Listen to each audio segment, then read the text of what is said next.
प्रधानमंत्री नरेंद्र मोदी रहने वाले हैं। बीजेपी के कार्यकर्ता महाकुंभ में वे शामिल होंगे। करीब 10 लाख कार्यकर्ताओं को संबोधित करेंगे। विधानसभा चुनाव को लेकर कार्यकर्ताओं को रिचार्ज करने का काम करने वाले हैं। एयरपोर्ट पर गृह मंत्री नरोत्तम मिश्रा उनकी अगवानी करेंगे। स्टेट हैंगर पर मंत्री भूपेंद्र सिंह उनका स्वागत करेंगे, तो जम्बूरी मैदान में मंत्री विश्वास सारंग उनकी अगवानी के लिए तैयार।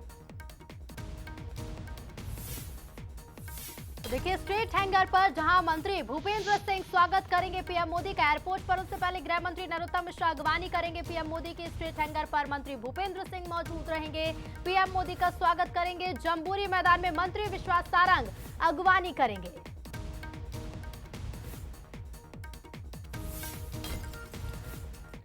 चलिए आपको बता दें कि कब भोपाल में ये कार्यकर्ता सम्मेलन हुआ और पीएम मोदी के एमपी दौरे के मायने क्या है। 17 सितंबर 22 श्योपुर कुनों में चीतों को छोड़ने के अभियान के तहत वो आए थे मध्य प्रदेश। वहीं 11 अक्टूबर 2022 को उज्जैन में महाकाल लोक परिसर के लोकार्पण के लिए प्रधानमंत्री मोदी मध्य प्रदेश आए। 1 अप्रैल 2023 को भोपाल में वंदे भारत ट्रेन को उन्होंने हरी झंडी दिखाई। और उसके बाद क्या कुछ कार्यक्रम से बताते हैं। 1 अप्रैल के बाद 24 अप्रैल 2023 को रीवा पहुंचे पीएम मोदी और पंचायती राज सम्मेलन को पीएम मोदी ने संबोधित किया। 24 अप्रैल के बाद 27 जून 2023 भोपाल पहुंचे पीएम मोदी। वंदे भारत ट्रेन का शुभारंभ किया गया और इसके साथ ही एक बड़े कार्यकर्ता सम्मेलन को संबोधित भी किया। उसके बाद 1 जुलाई 2023 को शहडोल में आदिवासियों से पीएम मोदी ने संवाद किया। फिर 12 अगस्त 2023 को सागर पहुंचे पीएम मोदी और संत रविदास मंदिर का भूमि पूजन किया। तो 14 सितंबर 2023 को बीना है, जहां पर बीना रिफाइनरी का उन्होंने शिलान्यास किया। तो हर 5 साल में कार्यकर्ता महाकुंभ का आयोजन होता है।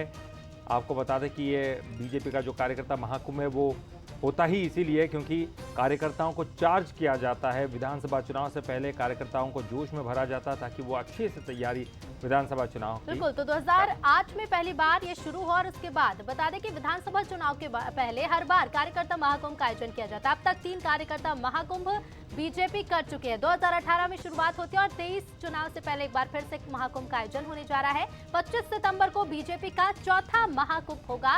इसके पहले 3 महाकुंभ का आयोजन मध्य प्रदेश में बीजेपी कर चुकी है। महाकुंभ के जरिए कार्यकर्ताओं में जोश भरने का काम किया जाता है और चुनाव से पहले सभी कार्यकर्ताओं को, हर एक कार्यकर्ता को चार्ज करने का काम भी किया जाता है, जिसके लिए पीएम मोदी कल मध्य प्रदेश पहुंच रहे हैं। चुनाव के दौरान जमीन पर जी तोड़ मेहनत कार्यकर्ता करें, इसके लिए जोश भरने का काम हर 5 साल में कार्यकर्ता महाकुंभ के जरिए किया जाता है। महाकुंभ होने जा रहा है और भारतीय जनता पार्टी एक नया इतिहास रचने की तैयारी। मेरे साथ प्रदेश अध्यक्ष बीडी शर्मा जी हैं। बीडी भाई, किस तरह का रहने वाला? वैसे तो हमेशा आते रहे हैं और सबसे ज्यादा यदि कहीं दौरे हुए तो मध्य प्रदेश में हुए, लेकिन ये महाकुंभ आप ऐतिहासिक बता रहे हैं। मनोज जी, इस बार का महाकुंभ एक ऐतिहासिक महाकुंभ होगा। प्रत्येक बूथ से भारतीय जनता पार्टी ने जो डिजिटल बूथ बनाने का काम किया और बूथ पर भारतीय जनता पार्टी के कार्यकर्ता जो मोटिवेट और एक्टिवेट होकर के काम के मैदान में उतरे हैं, एक सजग प्रहरी के नाते से उतरे हैं। बहुत सारे सजग प्रहरी, एक कांग्रेसी झूठ बोलने वाली ताकतों को जवाब देने के लिए वो सभी कार्यकर्ता प्रत्येक बूथ से भारत के दुनिया के सर्वाधिक लोकप्रिय नेता, हम सबके एक आइडियल प्रधानमंत्री जिन्होंने पूरे भारत को दुनिया के अंदर मान सम्मान के साथ खड़ा किया है, ऐसे प्रधानमंत्री नरेंद्र मोदी जी कार्यकर्ताओं को यहाँ पर संबोधित करेंगे और बूथ विजय के संकल्प के साथ, 2023 के चुनाव के विजय के संकल्प के साथ यहाँ से सभी कार्यकर्ता माननीय प्रधानमंत्री जी का आशीर्वाद लेकर के और संकल्प लेकर के आगे बढ़ेंगे। मुझे पूर्ण विश्वास है कि आगामी आने वाले समय में 2023 और 2024 भारतीय जनता पार्टी माननीय प्रधानमंत्री मोदी जी के नेतृत्व में इतिहास बनाएगी। कहा जा रहा है कि शंखों के साथ ध्वनि लेने वाले 230 लोग शंख बजाने वाले, और उसके साथ ही और क्या विशेषता रहने वाली इस कार्यक्रम? 230 विधानसभाओं में भारतीय जनता पार्टी के कार्यकर्ता शंखनाद यहाँ से विजय का शंखनाद करेंगे माननीय प्रधानमंत्री मोदी जी के नेतृत्व में।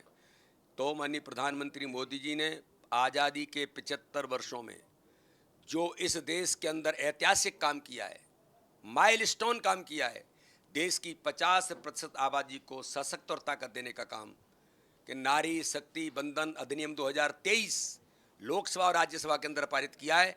तो कल के महाकुंभ में आपको महिला लीड, जो विकास की बात माननीय प्रधानमंत्री ने कही है, वो आपको दिखाई देगी। महिलाओं के ऊपर रहने वाली, महिलाओं के ऊपर ही है और महिलाओं ने तो इतिहास बदल दिया है।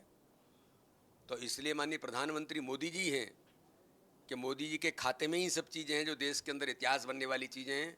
चलिए, कल की सभा ऐतिहासिक होगी, लेकिन बड़ी बात यह है कि जिस तरह महिलाओं को लेकर जो बिल पास हुआ है उसकी थीम पर पूरा कार्यक्रम रहने वाला है, यानी महाकुंभ में भी आधी आबादी ही दिखाई देने वाली है। हालांकि तैयारी यह है कि एक नया इतिहास रच दिया जाए। निगाहें रहेंगी आसिफ खरे के साथ, मनोज सनी, बसंत भोपाल।